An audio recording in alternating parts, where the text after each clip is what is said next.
Memproduksi barang yang dianggap sudah ketinggalan zaman dan dalam perjalanannya berkali-kali dihantam oleh perubahan zaman. Akan tetapi, PT Susan Photo Album masih terus eksis dan berkembang sampai saat ini. Hingga mereka mendirikan sebuah brand-brand baru yang saling berkaitan dan mensupport satu sama lain. Saya Aziz, di sini saya akan mengajak kalian untuk masuk dan bertemu dengan owner dari PT Susan Photo Album. Penasaran seperti apa? Let's go!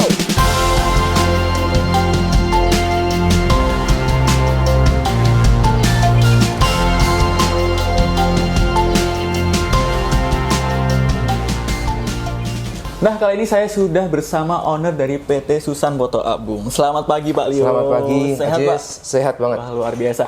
Nah, saya mau tanya-tanya nih, Pak Leo. Apalagi teman-teman yang di rumah pasti juga penasaran nih. Gimana sih background dari bisnis dari PT Susan Photo Album ini, Pak? Ya, Susan Photo Album ini backgroundnya emang dari udah lama. Jadi tahun 1964 dulu mulai start. Orang tua saya, papa saya tepatnya. Papa saya waktu itu memang benar-benar fokus ke pembuatan foto album. Dan pada saat itu memang belum terlalu banyak kan orang bikin album itu tahun 1964, 50 tahun lebih kan ya. Dan itu waktu itu bikin pelan-pelan, dijual sendiri, dikerjakan sendiri, sampai akhirnya berkembang dari rumahan, jadi ada kantor, bikin pabrik. Tapi tetap mengedepankan prinsip bahwa Susan Photo Album ini adalah perusahaan foto album. Seiring jalannya waktu ada masanya lah ya, karena orang sudah ke digital segala macam simpan di handphone, simpan di handphone. Itu sebenarnya tidak mengurangi minat masyarakat terhadap fotografi, cuman merubah behaviornya aja. Yang tadinya orang motret terus dicetak, masukkan ke album, akhirnya ada alternatif kan, dimasukkan ke dalam memory card, dimasukkan ke dalam hard disk, dimasukkan ke cloud malah terakhir sekarang kan. Nah, itu minatnya orang terhadap fotografi makin meningkat sebenarnya, makin meningkat. Tapi pencetakan industri cetak foto pasti menurun. Kalau industri cetak foto menurun, album pasti juga menurun otomatis. Nah, disitulah mulai kita berpikir untuk mengembangkan nggak cuma sekedar di foto album. Karena kalau kita tetap stay di foto album pasti sedikit banyak ini sudah mulai sunset. Makanya waktu itu saya tahun 2000-an gitu, saya selesai kuliah, saya kebetulan ngambil desain grafis, dan saya tahu banyak tentang bisnis album foto karena dari kecil saya udah sempat ikut papa juga. Dari kecil saya udah di kantor, udah familiar sama industri bisnisnya orang tua saya. Jadi saya mulai masuk ke profesional foto album. Jadi kita bikin album-album customize yang khusus untuk profesional. Jadi profesional ini kan kebutuhannya customize. Memang tidak sama kayak end user dulu kan bikinnya album yang lebih general ya, yang magnetik gitu. Tapi kalau customize ini beda. Kita benar-benar memenuhi kebutuhan untuk fotografer yang membutuhkan presentasi, media presentasi untuk dikasih ke kliennya. Jadi sekarang lebih ke B2B, lebih personalize, ke customize. Itu tahun 2002, 2003, 2004 kita bikin yang namanya Susan Pro. Itu historinya Susan kalau di bidang album itu masih sampai 2015 gitu pun kita masih bikin Susan Pro, itu masih tetap berjalan dengan baik. Jadi kita bikin Susan album, ada yang untuk end user, yang untuk mass production, kita bikinnya untuk customize Susan Pro namanya.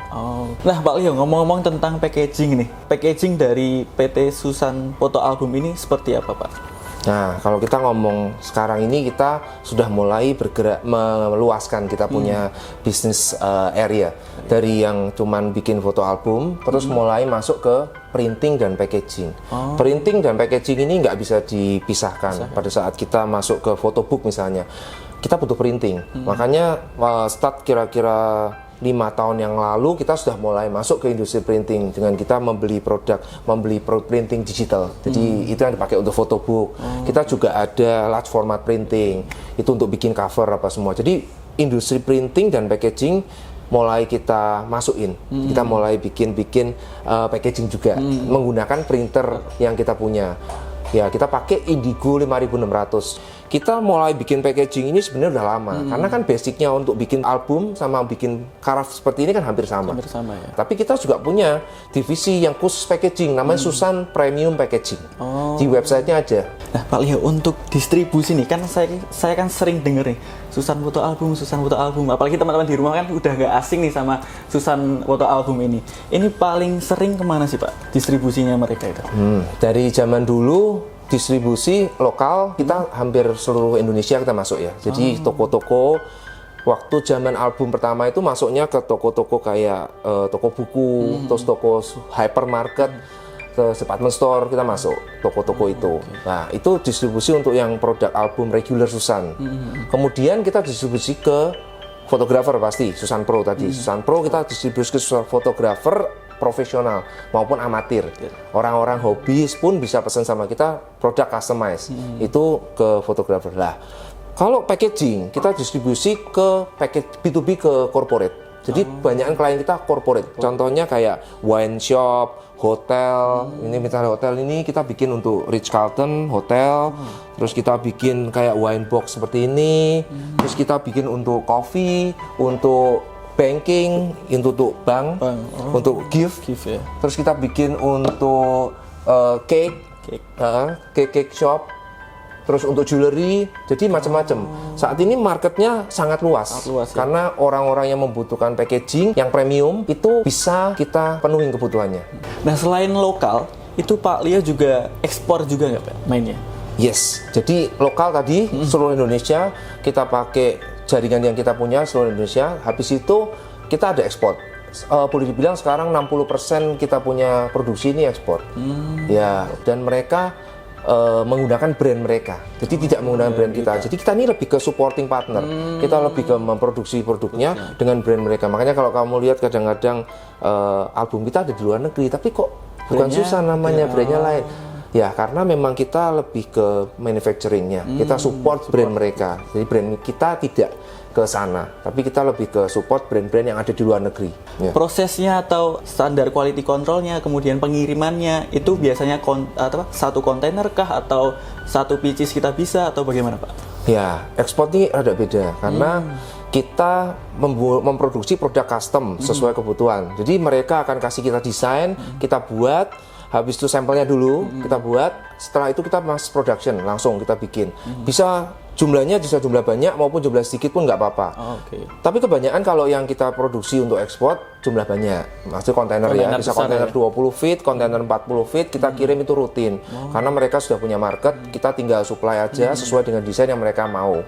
Jadi setiap pengiriman itu berkala. Tapi saya punya pengiriman yang rutin. Setiap minggu itu saya ada kirim ke beberapa negara dalam bentuk kubikasi yang jumlahnya nggak terlalu banyak, tapi rutin. Jadi itu yang membuat kita ini tetap bisa mengatur. Kita punya flow ya. Kita punya mass production, kita punya satuan, dan itu kita atur sedemikian rupa. Quality controlnya itu bagaimana Pak? Apakah berbeda yang lokal dengan yang ekspor? Quality control untuk kerapian semua sebenarnya sama, cuman bedanya kalau sampai something happen di lokal kan saya bisa nuker, bisa ganti, gampang kan.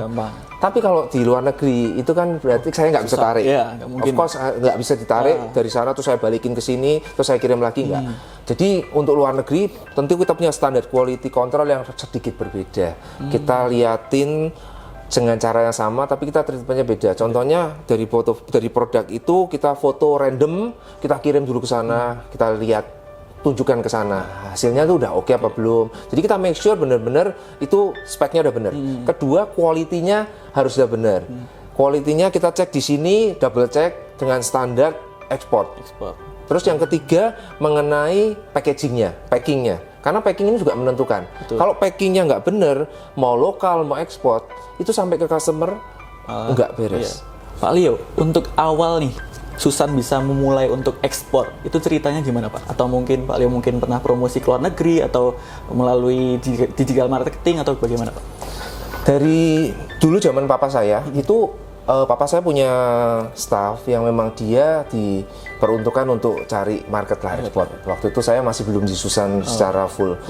Zaman dulu ada ekspor, jadi kita produksi album yang magnetik itu kita ekspor ke waktu itu banyakan ke Jerman, ke Eropa lah, daerah Eropa. Terus kemudian yang mulai Susan Pro itu saya mulai startnya kita bikin website yang bagus, habis itu kita SEO-in, terus kita masuk ke email blast juga ke customer, ke perusahaan-perusahaan yang ada di luar negeri. Terus kita pameran juga. Waktu itu sempat pameran di Paperworld, pameran di Las Vegas, pameran fotografi equipment ya. Jadi kayak gitu kita ikut. Kita komitmen, dia lihat quality kita, dia datang ke pabrik kita, terus kita tunjukin cara kerja kita, values kita, lama-lama cocok. Akhirnya sampai sekarang kita berhubungan, rata-rata customer saya ini yang jadi customer kita ini pasti ada kayak yang Australia, Singapura segala itu sudah di atas 10 tahun. Jadi kita hubungan udah baik banget. Jadi memang we treat our customer as a partner gitu kan. Jadi benar-benar dia jalan bisnisnya, kita juga jalan. Ini berlaku untuk semua. Permintaan atau orderan dari luar itu yang sangat berkesan bagi Pak Leo itu pernah nggak? Sebenarnya semua permintaan itu memang beda-beda ya, customize berbeda, ada yang gampang, ada yang susah. Kalau yang susah-susah biasanya kita prosesnya lebih lama aja, kita harus trial and error, kita harus search segala macam. Kali ini saya udah penasaran banget nih, apalagi pemirsa yang ada di rumah. Saya mau lihat gimana sih produksi yang ada di Susan Album ini. Boleh Pak? Ayo kita lihat, Oke. saya tunjukin bedanya apa nanti. Oke, ya? siap. Oke, yuk. Let's go.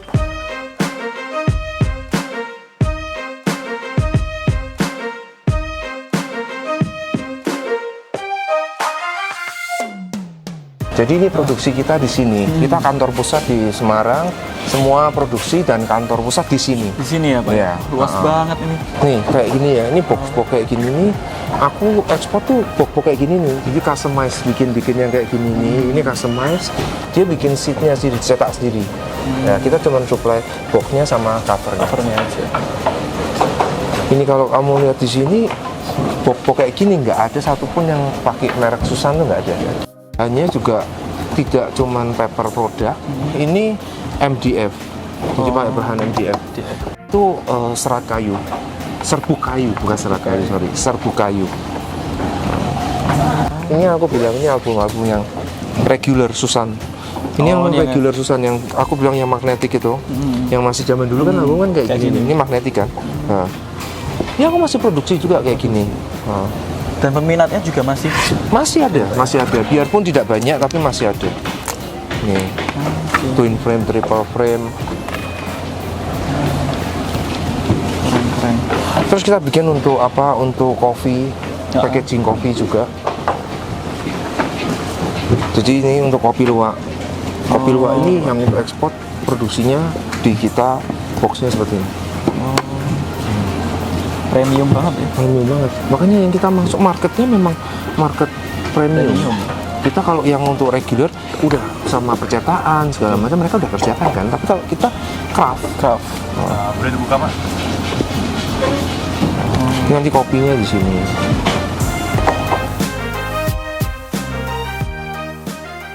Nah, kali ini kita sudah berada di ruangannya Pak Leo selaku owner dari PT Susan Photo Album. Setelah kita jalan-jalan tadi ya Pak ya di ruang produksi, sekarang Aziz mau tanya-tanya lagi nih Pak. Untuk Susan Album sendiri, itu segmen dan harganya itu seperti apa dan di posisi apa Pak? Nah, segmen market kita kalau langsung secara general saya boleh bilang middle up ya. Karena biarpun harga kita bervariasi, kita kan membuat produk customized, jadi harga itu bisa menyesuaikan sesuai kebutuhan dari si pemilik brand atau si fotografer atau siapapun customer kita. Kalau misalnya kamu butuh produk yang eksklusif, kita pasti bisa buat karena memang pada dasarnya sebagian besar material, sebagian besar cara pembuatan kita memang kita tujukan untuk itu. Jadi kalau kamu tanya segmen market is premium, terbukti dari customer yang beli ke kita ini kebanyakan memang mereka yang concern sama quality, not only price. Karena saya percaya bahwa high price itu attract high quality customer ya. Untuk kompetitor itu kan untuk home industry itu kan ada lah ya Pak, pasti ya Pak. Lalu untuk di corporate sendiri apakah juga ada kompetitor ini Pak? Ya, home industry boleh dibilang bukan terlalu head to head kompetitor karena udah beda kategori kan. Kan tadi saya bilang kita ini adalah manufacturing. Betul. Kita punya perbedaan adalah kita handmade-nya lebih banyak daripada mesinnya. Nah, sedangkan kompetitor saya itu banyak mesinnya daripada handmade-nya. Nah, itu kalau mereka ngomong mesin, orang yang bikin box handphone misalnya, bikin box handphone, itu kan jumlahnya banyak, ribuan kan, satu hari harus ribuan segala macam. Itu bukan kompetitor saya karena mereka menggunakan mesin, fully mesin. Jadi kalau lihat ke pabriknya mereka, saya juga punya teman-teman yang ngerjain seperti itu. Mereka kaget lihat pabrik saya kaget lihat pabrik mereka. Karena pabrik mereka tidak ada orangnya cuma sedikit yang mengoperasikan mesinnya banyak, mesinnya mahal-mahal, tapi orangnya sedikit. Karena kalau saya, mesinnya sedikit, orangnya banyak. Jadi apakah itu bisa dengan kompetitor? Aku bilang tidak juga. Kita saling melengkapi, malah kadang-kadang kita berpartner juga. Kalau mereka butuh sesuatu yang lebih crafted, handcraft, mereka bisa cari saya untuk mengerjakan. Kalau saya butuh sesuatu yang butuh mesin, saya akan cari orang-orang dengan project seperti itu, dengan capability seperti itu. Aku bilang bisnis ini sebenarnya tidak untuk berkompetisi, hancur semua kalau kompetisi. Makanya kita bisa saling kolaborasi, kita bisa kerjasama. Itu yang saya ini is about mindset ya sebenarnya. Aku nggak terlalu mikirin kompetitor sih sebenarnya. Kita punya medan perang sendiri-sendiri, kita punya market sendiri-sendiri, dan selama kita melakukan yang terbaik yang lebih dari orang lain lakukan, dalam hal biarpun kita melakukan hal yang sama tapi kita lakukan go extra miles, saya rasa saya nggak punya kompetitor. Setiap perusahaan yang sukses itu pasti memiliki value, Pak, atau nilai-nilai yang ditanamkan pada perusahaan tersebut. Bagaimana dengan Susan Album ini, Pak? Of course, Susan pasti punya value. Itu yang menjadi dasar kita untuk melakukan sesuatu. Papa saya itu sudah dari awal bilang bahwa kita punya value adalah spirit of excellence. Apapun yang kita lakukan itu harus excellence. Kita nggak bikin produk yang asal-asalan. Kita nggak mau bikin produk yang asal jadi. Harga kamu boleh mahal atau harga lebih tinggi dibanding orang lain, tapi jangan pernah mengorbankan kualitas. Itu yang saya pegang sampai sekarang. Karena menurut saya gini, dari zaman dulu sampai zaman sekarang yang namanya kualitas itu priceless. Betul. Itu nggak bisa digantikan sama apapun juga. Makanya saya pegang bahwa kamu nggak bikin produk yang berkualitas, mendingan nggak usah. Papa saya juga bilang, kalau kamu mau nerusin ini, kamu bikinlah produk yang berkualitas. Kalau kamu nggak bikin produk yang berkualitas, mendingan nggak usah diteruskan. Kamu cuma mau cari profit, bikin produk yang asal-asalan, tidak usah diteruskan. Karena dari awal papa saya bikin produk itu dan dengan tangannya sendiri bikin produk yang berkualitas. Dan orang-orang tim kita pun, orang-orang saya sudah tahu itu. Kalau perlu malah kita harus go extra miles. Jangan cuma sekedar bagus. Kalau perlu harus extra mile, harus bagus banget. Kalau perlu harus benar-benar lebih dari ekspektasinya orang. Terus value yang kedua adalah kita harus make impact buat orang lain, berdampak buat orang lain. Orang lain itu dalam arti intern kita, karyawan kita, atau tim kita, maupun ke customer. Dan berdampak untuk kesuksesan si customer itu. Customer itu punya mimpi apa, kita harus berusaha untuk merealisasikan mimpinya. Karena dengan merealisasikan mimpi mereka, mimpi kita akan otomatis terrealisasikan. Value kita yang ketiga adalah stay relevan. Kita ini, bisnis ini harus relevan, harus up to date. Kalau kamu nggak relevan sama zaman, nggak relevan sama era, itu kamu akan ketinggalan. Betul. Baik dari sisi produk maupun service, itu harus relevan, harus benar-benar bisa ngikuti perkembangan zaman. Dan gimana caranya tetap stay relevan itu, tetap relevan. Kita terus improve kita terus inovasi, kita terus belajar. Oke, jadi itu tadi perjalanan kita pada hari ini, dan ada beberapa kesimpulan yang bisa saya tarik dari perbincangan saya dengan Pak Leo. Yang pertama ada bisnis itu harus excellent, kemudian bisnis juga harus berdampak positif bagi orang lain, dan yang terakhir bisnis harus relevan. Betul, Pak? Betul. Saya Ismail undur diri, sampai jumpa.